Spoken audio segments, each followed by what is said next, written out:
We're going to go into the farmer panel here. We've got a couple farmers that are at varying levels of how they've been approaching this, carbon, soil health, sustainability. But I just wanted to hear from each of them, kind of the same format as before, where we'll give each one of them one-on-one, and then we'll go into some Q&A later. So submit your questions through the text in. Put your name on there if you want. You don't have to, but that way, if we don't get to it today, we can follow back up with you. But without further ado, Ryan, why don't I'll get you introduced here. Ryan farms here pretty close, but Ryan won our Dirty Glove Award last year for having the lowest CI score. So the first ever Dirty Glove Award winner, lowest CI score. But Ryan, maybe introduce yourself, tell a little bit about your operation, and we go from there. Yep. So like Mitchell said, from Iowa City. I used to say home of the Hawkeyes, but our football team has pretty well messed that up. So I'm going to go with home of Caitlin Clark from now on. So we farm about 1,200 acres. Right behind us here, about 5 miles, and then 20 miles south down to Lone Tree, and then over to Nichols. I don't know. I don't know if it's me or you or what we're doing. I don't know. Better? Okay. So we have about 1,200 acres, corn bean rotation, and we've been working with Mitchell for a few years now on the regenerative ag stuff. Implemented no-till cover crop and have been using a lot of hog manure. Before 2019, we were doing corn on corn for 15 years, so we've got a lot of work to do on the soil health side of things. And corn, so it would have been corn on corn because of the hogs and stuff, right? And learning about soil health, learning about some of these things, and finding, all right, hey, maybe we need to diversify a little bit. Yeah, for sure. We were running into problems with disease on the corn and not getting great yields and that kind of stuff. So we were fair to finish pig operation for 32 years, and as of this year, we're transitioning out of that into feeding for Eichelberger Farms. So just a different angle on things, different perspective. So usually when I sit in rooms like this, I feel a little bit like the outsider coming from the pig side of things. A lot of talk about like ethanol and that kind of stuff. And we're kind of like, it'd be great if the basis would widen out a little bit so we could buy cheaper corn, So. Well, and like what we've been talking about, though, I do think that this is going to tie into low carbon pork in the future, and I think those opportunities are going to be there. But maybe let's back up a little bit, just on your soil health journey to start, right? This, as we've said, we still very much love soil health. We focus on soil health. We haven't had as much of a focus on that here on stage this year as what we've had in the past, but you've been really on this soil health journey with us. Maybe explain that a little bit more. How did that go about? What's the story, and where are you guys at today? Yeah, so the soil health was really what got us started, because I realized we were planting corn with insecticide heavily. Triple stack corn with insecticide. I didn't think that was sustainable. I think that'd probably lead to some resistance issues, and our soil just it didn't look healthy. And so actually Lane, that works with me, he was following you on social media, and he said if we're going to do the soil health thing, we should talk to Mitchell. So that's when we got a hold of you guys, and I just feel like going into the future, the soil health side of things is very important. And so now you guys are corn soybean rotation, doing a lot of cereal rye. Have you played with other stuff too? Not really. It's at this point it's all cereal rye. Right. You guys have been even playing with crimping and. We did do some crimping, but I'm not a huge fan. One day it was quite. We had a good stand of rye last year, but with the dry conditions, it actually took away some of the moisture from the beans, and our bean yields were not great. So we didn't do any crimping this year, but. It works in the right conditions, but I feel like everything has to be perfect for it to happen. Yeah, same on ours. We've only done the roller crimper 1 year, and in our relay crop last year, the lack of rain, it wasn't a home run. Yeah. Yep. Still doing plenty of it and going to continue on, but it just wasn't amazing. Yeah, we're doing some relay rye under our pivot, one of our pivots this year. So where you have that ability to put water down, I think that's probably a better scenario. 100% where you got the water for the rye and for the beans. Yes. All right, lastly, before we get the next one up, we'll get some more questions here in a bit. Maybe speak to kind of your journey here when it comes to this CI thing or to other carbon programs. How have you looked at it? What's your thoughts? Yeah. Where are you at currently? What's your current status? So I would say in general, I'm pretty excited about it, but from the local processors that I've talked to, haven't gotten like a tremendous amount of feedback as far as, yeah, we're gonna pay, a whole bunch of money. So from that side, I think it's still up in the air, but really, like from what you said, we started doing this for the soil health side of things, so I was gonna do it either way. Yeah. And if we can get paid for it, great. And if it doesn't turn into anything, we're still gonna have better soil than when we started. And that's exactly, I think, the right attitude to it, right? That the goalposts are going to continue to change. Yeah. Hey, if there's money to be made here, sweet, let's do it. Let's collaborate. Let's go after that money and share in it in the supply chain. But interesting deal there. Well, we'll dig into some more here in just a little bit. Why don't I let Brandon come up? And we'll let you head over. If you guys have questions, especially for folks that are right here local, circle back around here. Yep. Well, you can go snag one of the chairs over here on the side. Brandon will get up here next for an intro. Brandon farms over in Nebraska. I'll let him explain some of that, but very involved in seeing this kind of from a national perspective, I would say. And so, but Brandon, I'll let you speak to it for yourself introduce, yourself, your farm, and then maybe we'll get into some of the corn grower side of things and all that. But thanks for being here, too. Yeah, thank you. As Mitchell said, I'm Brandon Hunnicutt. I'm from south central Nebraska, where I farm with my dad and my brother. We farm about 2,400 acres. Everything's irrigated, mostly corn, a little bit of soybeans, a little bit of popcorn. Experiment with different things over the years, everything from trying some organic production. We've done some relay intercropping in the past. We had seed corn production. We've been strip tilling for almost 20 years now. Experiment some with cover crops, but we have this issue, partly in Nebraska, we're trying to pump water all the time. Some of those challenges that come from an irrigated situation where, say most years it doesn't rain, but this year we've had an abundance of rainfall, so having some cover crops would have been beneficial. So we're trying everything to mitigate some of the water risk as well from a usage standpoint. Also been involved currently with the Nebraska Corn Board, National Corn Growers Association, and also sit on the board of directors for Field to Market.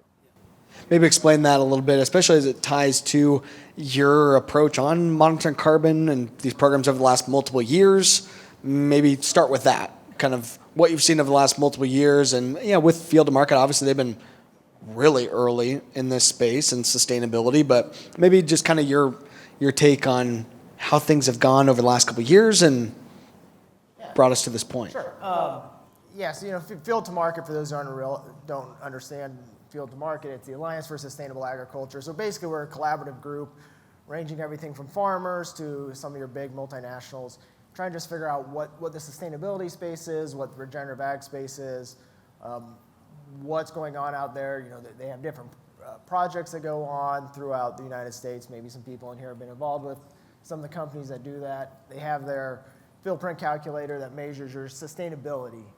And so you kind of look at that at the beginning stages of some of this carbon intensity is that, hey, what am I doing on my farm? What can I improve on? How does that score?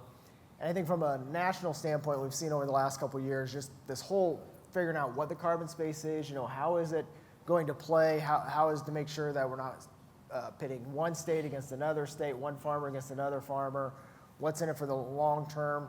A lot of discussions around SAF, especially at a national scale, trying to figure out how does that play in and what's the process. I'm really excited to hear from Southwest because we heard from them a couple years ago just what was going on there as well. Yeah, and I shared before, I've heard some pushback and have gotten some pushback, and part of it is like, hey, we need to market all of our corn and the good job and sustainability that we're all doing.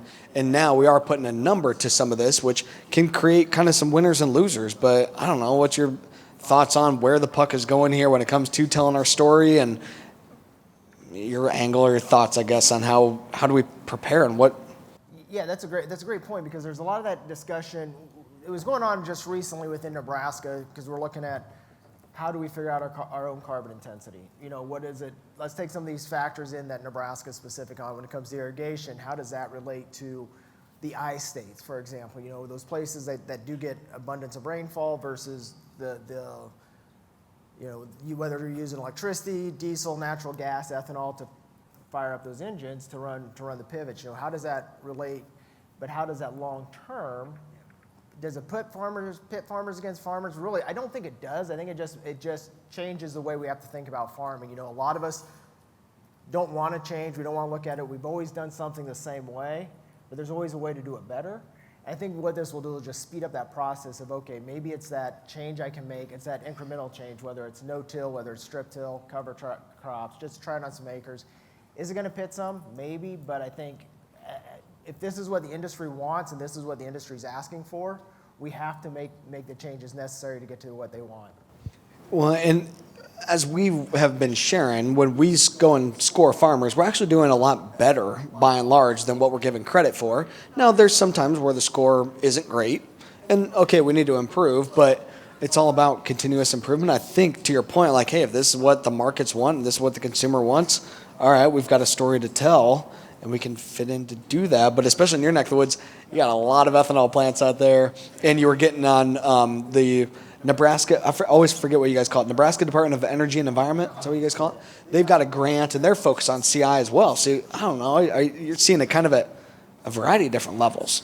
Yeah, we are, and I think that was one of the interesting things on this grant is that our governor, who's I never would have guessed would have been wanting a state climate plan, when I was called to see if I wanted to help, just kind of be on the focus group on it, I said, our governor, the governor of Nebraska, the guy who raises hogs, well, I don't understand what he wants with his state climate plan, but understood that he realized there was an economic benefit to this. And what is it long-term that can help the farmers, that can help the state, what can help the United States as a whole? And it's just those things we need to look at, those things we need to drive forward for. No, I appreciate that. Let me get Kevin brought up here next. We'll dig into it some more, but I appreciate you coming all the way over here, like I said, Brandon.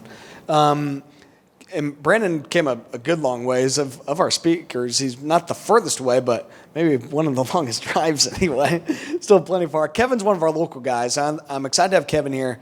Because he's one of your family's, the OGs in this space. And you told me not to prepare anything. I told you not to prepare. You said you still prepared a bunch of stuff. I just wrote down some dates. Yeah. And so Kevin's got some dates. I wanted to lay out, Tom had said that his county has more cows than people. Yep. Well, we're in Washington County, Iowa, where we have, 100 times as many hogs as we have people? Something like 2 million pigs and 20,000 people. But also, this is the mecca of when it comes to adoption of no-till and cover crops, and the reeds are a critical component of what has driven that to this point. Kevin, thanks. Introduce yourself, and Yeah, I'm here as Kevin Reed, but my family, my brother Paul and Ken are at home, running equipment, I'm sure, and taking care of the farm and the hired guys too, and my nephew Cooper's here, and so it's a big family operation. But my dad bought the home farm in 1966, his first farm, and it's the farm I live on and was born on. And in 1970, he bought the farm down the road, got the soil test back, 0.9 organic matter. Wouldn't hardly even raise weeds. So that starts the journey here. 1973, I was born. 1974, a group of farmers in the county got together and we built a 1,200 sow Farrow feeder sow complex on our farm to produce pigs for the owners. So that starts the manure journey. 1982, we no-till our first field of corn. There'd been plots and everything, but we no-tilled our first field. And we entered the Iowa Corn Growers Association Conservation Division of the yield contest that year for the state, and we won. So our first no-till try, we won the state yield contest, 208 bushel the acre. 1988, we bought our first no-till drill per your family, Brian, Great Plains. 1990, I borrowed my first money to put my first crop in.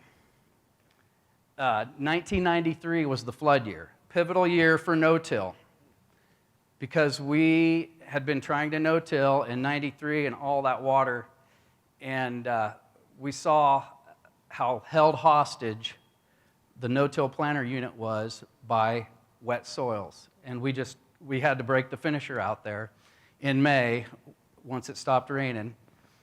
And so in 1994, we went out in the mud holes in March with different planter setups on each row, and we found this one setup that would plant in the mud and make that perfect seed bed, even in high moisture soil. So in '95, we sold all the tillage equipment.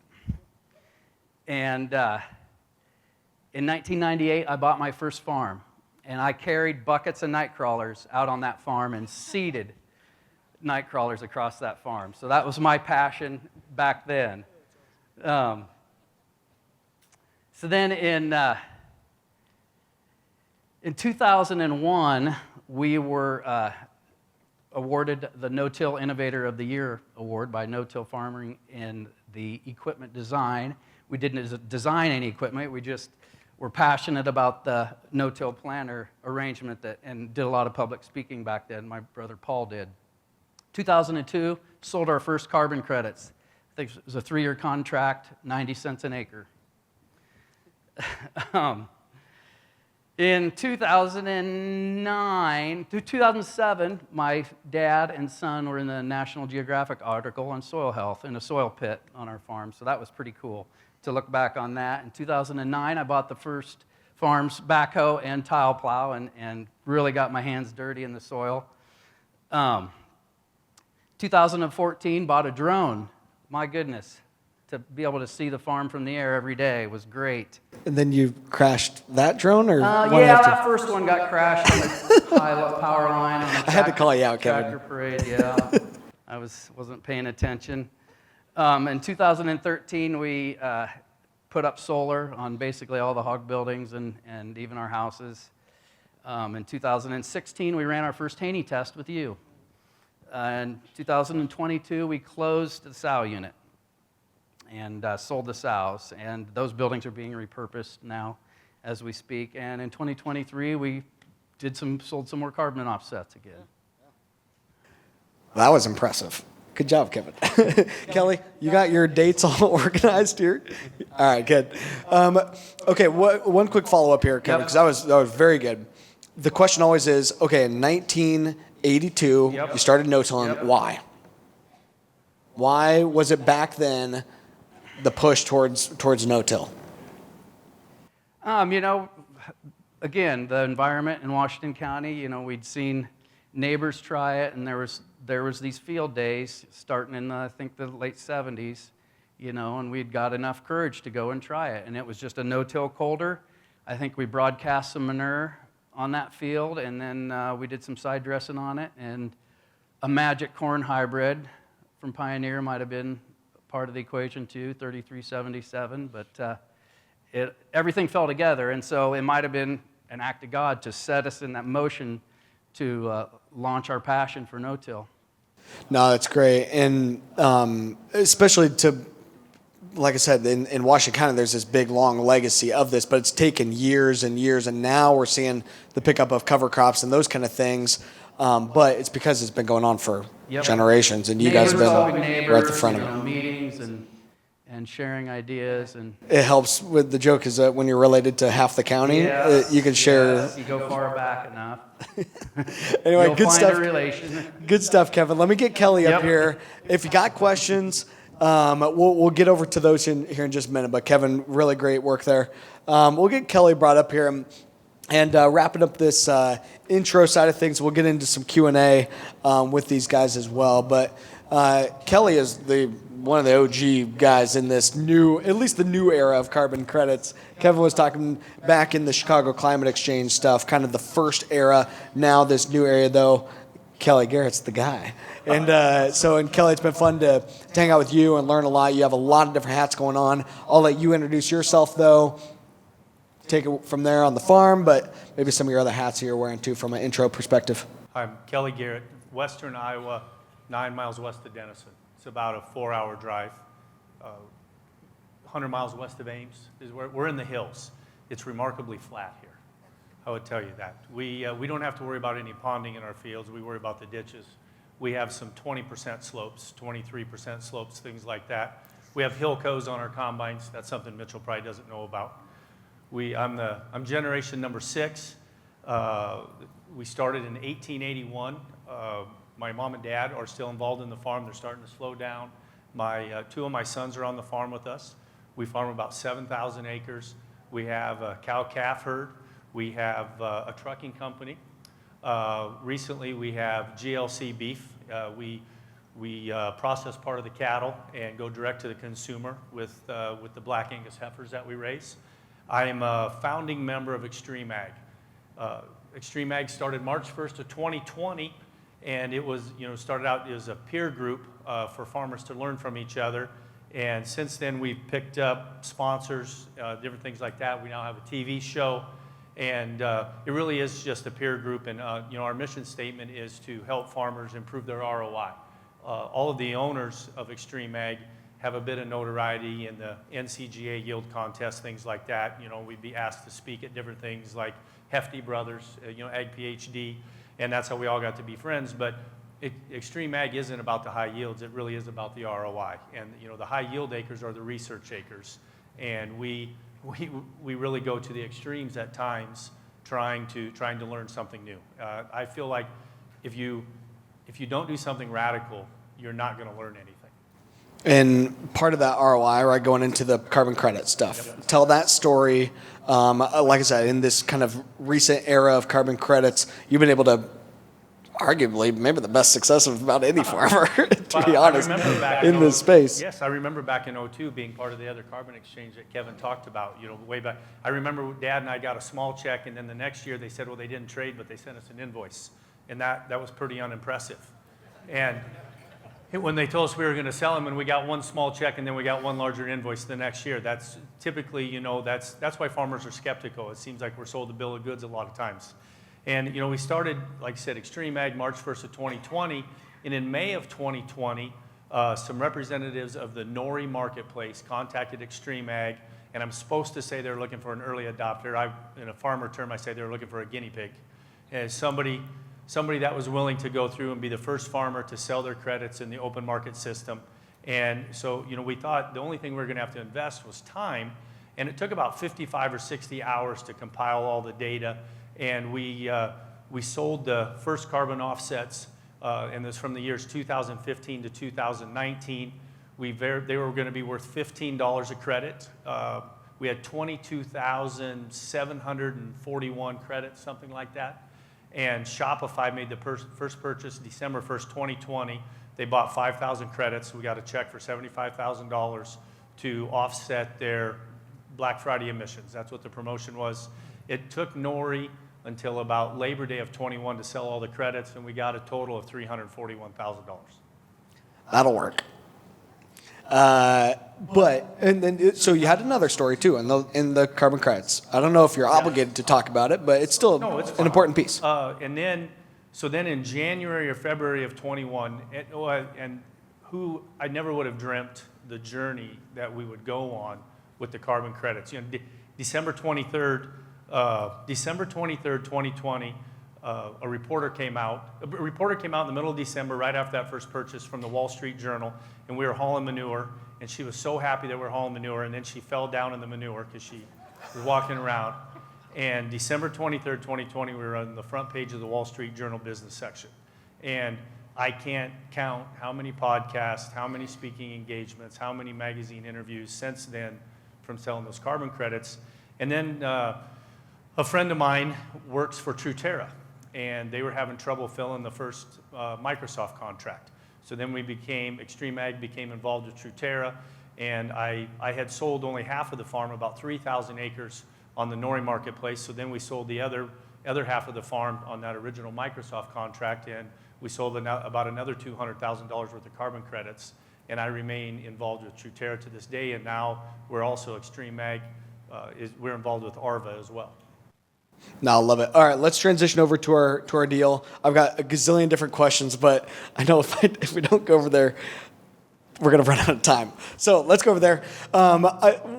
Your Wall Street Journal story, though, reminded me of my Wall Street Journal story, kind of similar. When I had them out, I forget when, 2020, 2019, something like that, we had Wall Street Journal out when I was in it, and we were showing them our wide row corn and interseeded cover crops. We had these big old tillage radishes out there, of course, and the guy's like, well, these radishes, can you eat those? I'm like, well, yeah, you can eat them. So he pulls one out of the ground. He knocks a tiny bit of dirt off. He just starts eating it right there. This Wall Street Journal article, or Wall Street Journal reporter coming down and just eating my radish. I'm like, well, you can eat them, but you probably want to kind of wash it off first a little bit.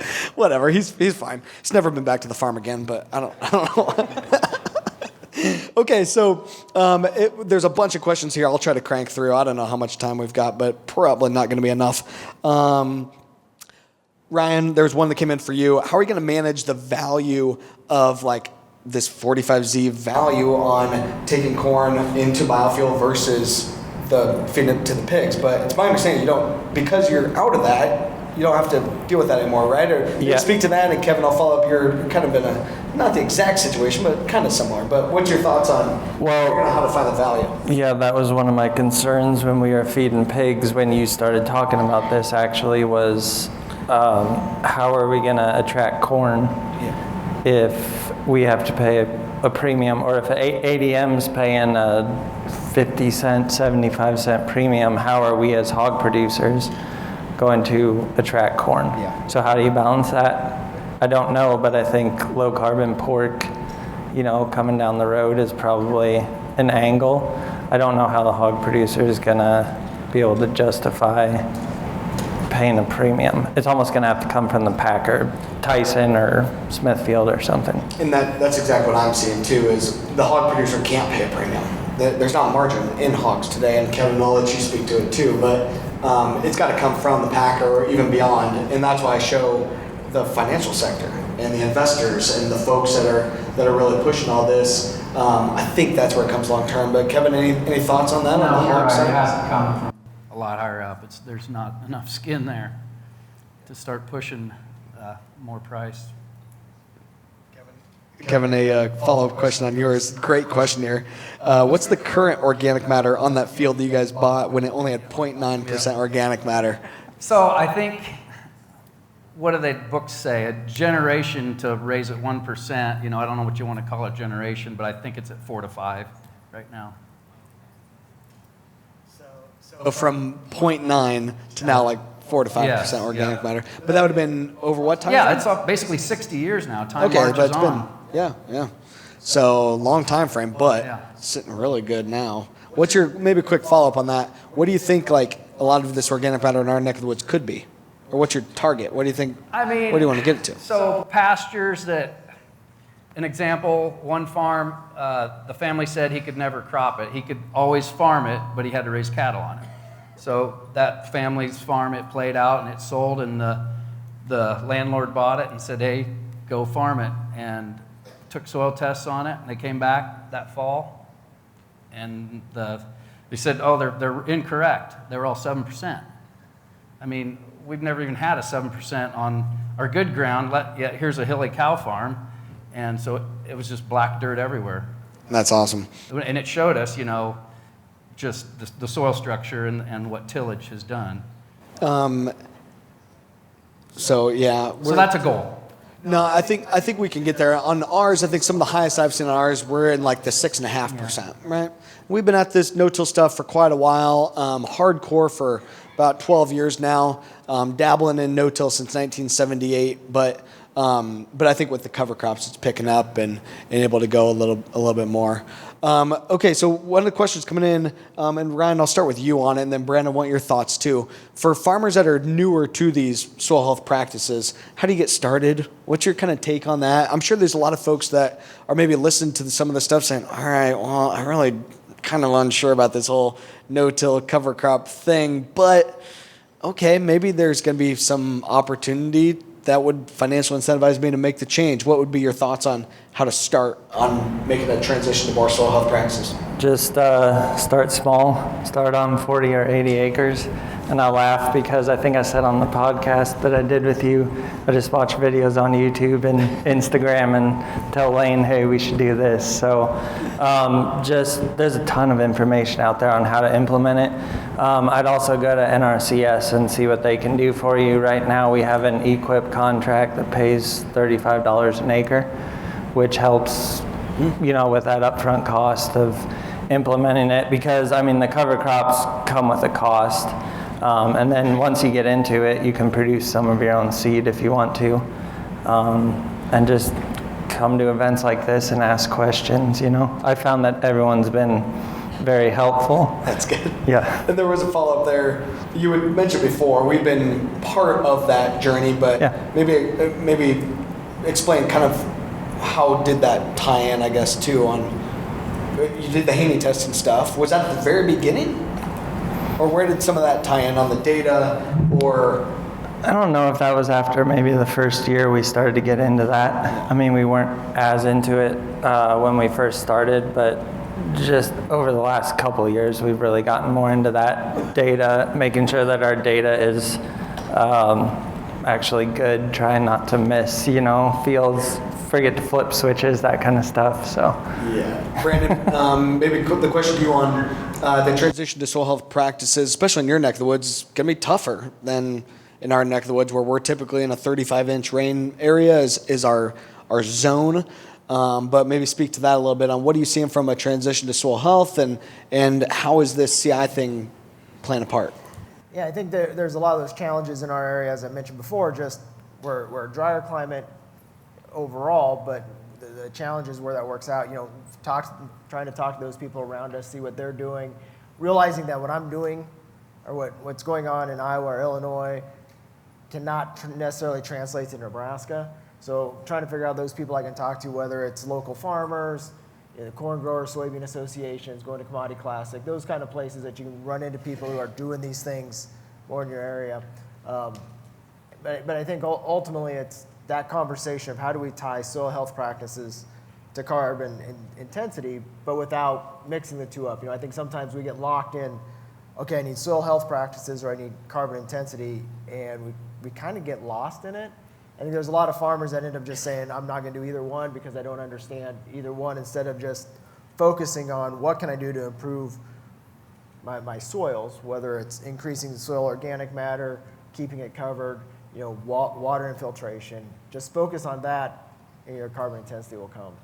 Yeah, I think so too. That it all boils back to, control what we can control. And Kevin, to you, you guys have been doing this for a long time. Yeah, you've been able to make some money here and there in this, but maybe speak to what are the real benefits that you're seeing, and maybe a follow-up on that of being able to have the plantability and that kind of thing. You had mentioned planting in March and the mud holes in March, but there's still a lot to that story too. Every planting window or every rain cycle, to be able to start a day or two sooner than everyone else because of the way the planter's set up and the way you manage the row unit and the way you manage the soil now. It can carry loads that aren't even legal on the highways. And so that's pretty impressive to be able to abuse your soil with this large equipment in the fall with the semis, and have the worms punch the holes, the night crawlers go deeper than any horsepower, any steel you can buy will till, and the crop's fine the next year. Kelly, maybe speak to some of that out in your hills, the soil health gains you're seeing, especially on those such extreme hills, and what are some of your observations there, or maybe also kind of what got you into your soil health journey? Oh, my dad and grandpa have been no-tilling corn into bean stubble, beans into corn stalks, since the early 80s. In 2012, we started to no-till. That's when I would say we went 100% no-till. We started to no-till the corn on corn. Then in 15, we started with winter wheat. That's when we started with cover crops. And now we'll fly the cover crops on to the later harvested corn. We drill the cover crops in behind the rest of the early crops to get them germinated, things like that. And it's a great source of that fall feed. And it's really about erosion control. And it's about building the organic matter. Now we're really about 80% corn. And so the cover crops are even more important for the soil health, as Ryan said. And that is the goal, is to keep improving the soil health, improve the water holding capacity, and improve the erosion control and the conservation. So this ties into one of the other questions that we've got coming in here, but Kelly, you can't do that. There's going to be a yield drag. What the heck? So maybe speak to that. I'll let the rest of you guys speak to it too. That part of, and we've experienced in our first year, we lost 20 bushel yield on our corn, planted green, first year into cover crop, first year trying all this stuff. It yielded 245. So it worked out pretty okay. But the regular no-till stuff was 265. But maybe your thoughts on yield drag and how have you overcome it? I'm sure you guys have some thoughts on that too. You know, I won't use cereal rye anymore because of the toxin it emits. I think when everybody talks about cover crops, immediately they think of cereal rye. And I think that turns a lot of people off. You know, we'll use oats, we'll use kale. TJ, I can see him back there as my cover crop specialist. He's the one I lean on a lot. We had breakfast together this morning, and I'll tell you what, my cover crop this fall is probably going to be durum wheat, kale, and probably some camelina. And I'm excited about the camelina just for the cattle feed in the spring and the fall, really. But that'll be my cover crop this fall to have an annual. You know, we'll put oats in with it for greater fall growth, things like that. But I've had some bad experiences with the cereal rye, and so we're going to go away from that. And there's 1,000 different species of plants that we can, and the more and more species of plants that we have, the greater the water holding capacity is of the soil, especially when you're talking about a monocrop situation like corn after corn. Beans simply aren't profitable for us. We've even taken 100 acres out of production, and my sons want to increase the cow herd. We're trying to get up to 2.5 or even 3 cows per acre with TJ's help again, and we plan on rotating that 100 acres around just to increase the cow herd, not to increase the land, but to increase the soil health. But just a soil health, just a cover crop year. Yes. That's what you're saying, Exactly. Right? You're just going to do a soil health year and rotate that around on areas that need fixed and hit them with diversity and run the cows. Yes, it's just the cattle are probably more profitable than the corn, to be honest, and the beans are a loser. And I'll tell you, the mistake that most farmers make is they don't understand how much it costs to put anything in, especially their soybeans. And I prided myself on my numbers ability. Then I hired my marketing consultant, and he came along with a CPA. And there is not a transaction that goes through our bank account that he doesn't put somewhere. And you know what I learned? I'm not making any money on soybeans. And so we're making money on cattle, we're making money on corn, and so we're going in that area. We're making some money on wheat, so we're switching off to those crops.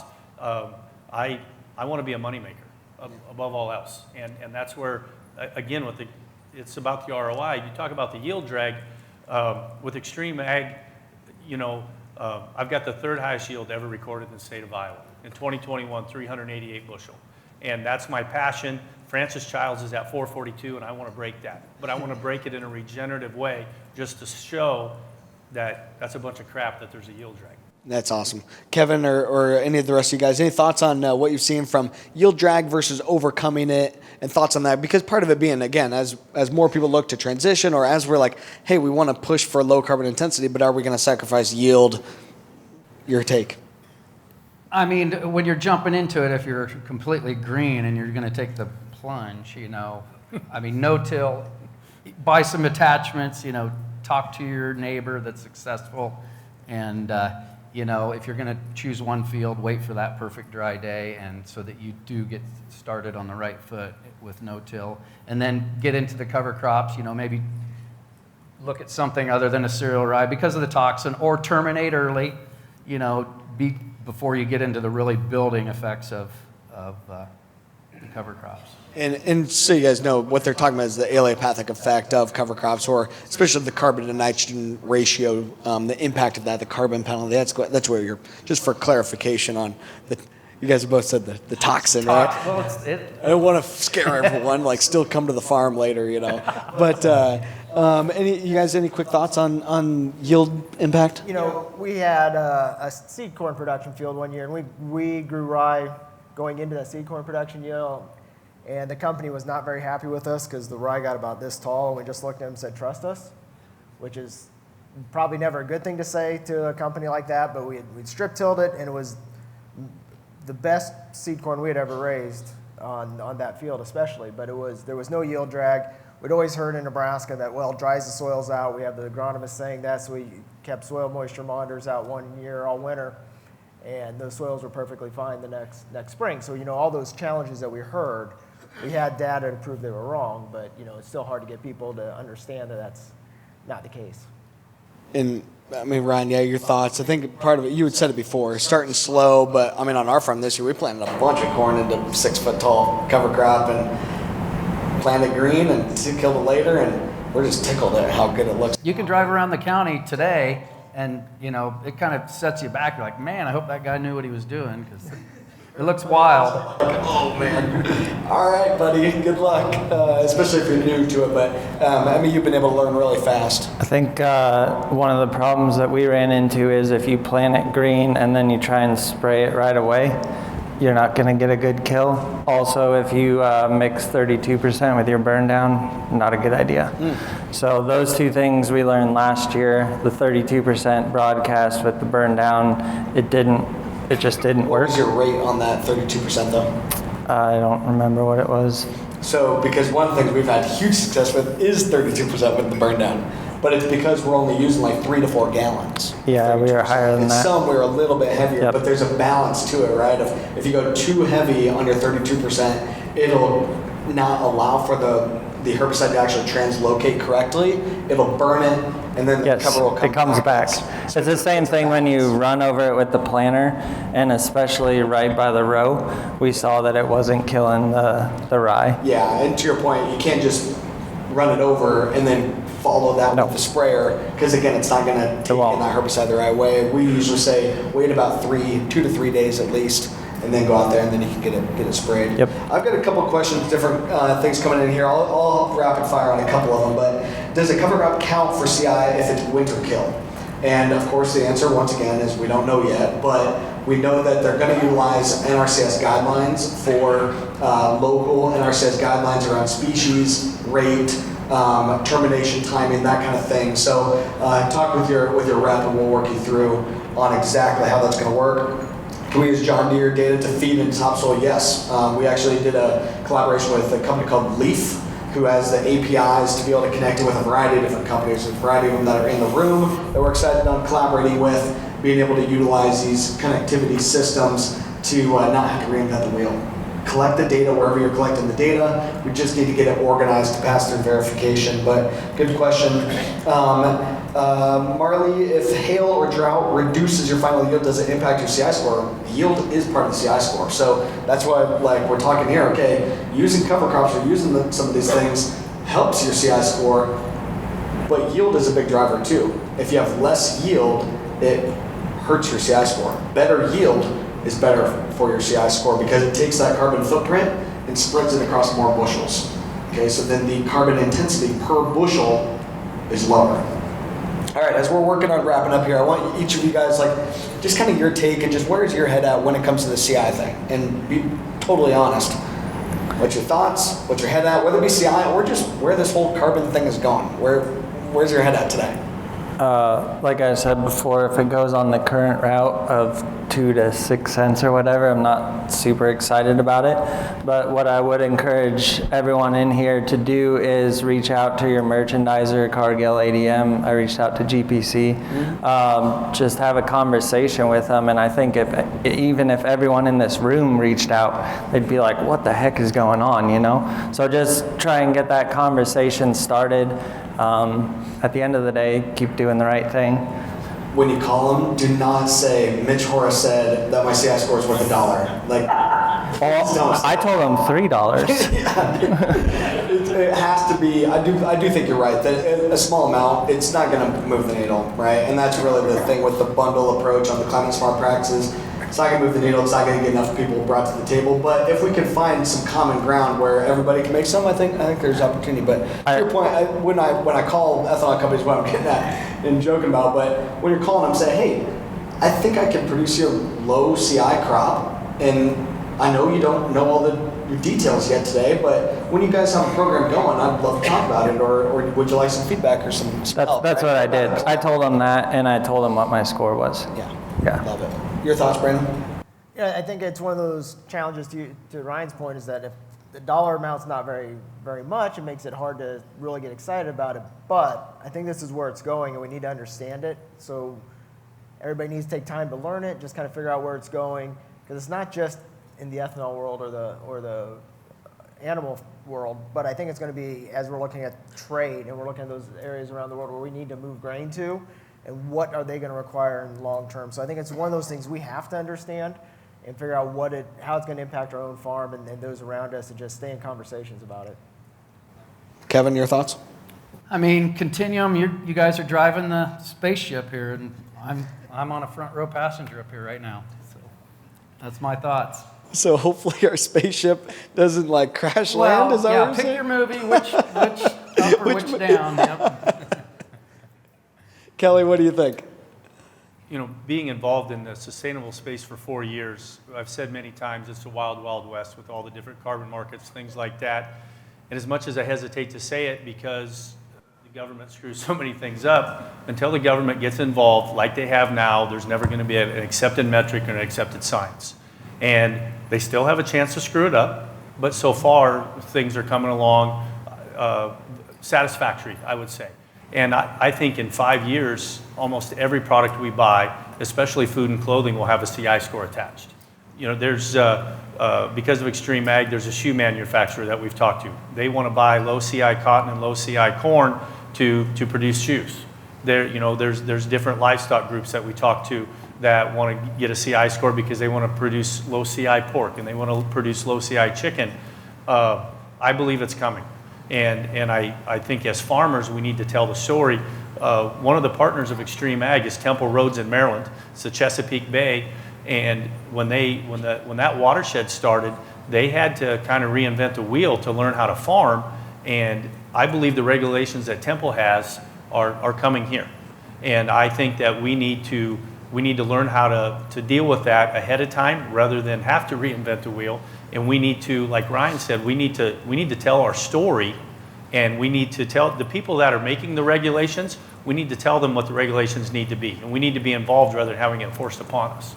I love that. And yeah, being aggressive to say, hey, here's what's going on. Like, let's do this right. It's an amazing opportunity here, but we do have to get aggressive to make sure that we're not just takers in this space, but we can actually make something happen that works well for us. I do want to put a plug in for my buddy Andrew with Environmental Defense Fund is here. He said, hey, if you want some insight and stuff, he wasn't able to come up and speak on stage, but Andrew is here. Great to have them involved and sharing some insights on exactly how we can make sure that, hey, this gets done the right way. But okay, so I got to detour a little bit. I'm supposed to take a selfie because Diana said, and if I don't do what the marketing team says, then I'm fired. So we'll take a quick selfie on our side. We're going to take one over here too. Smile. All right, good job, everyone.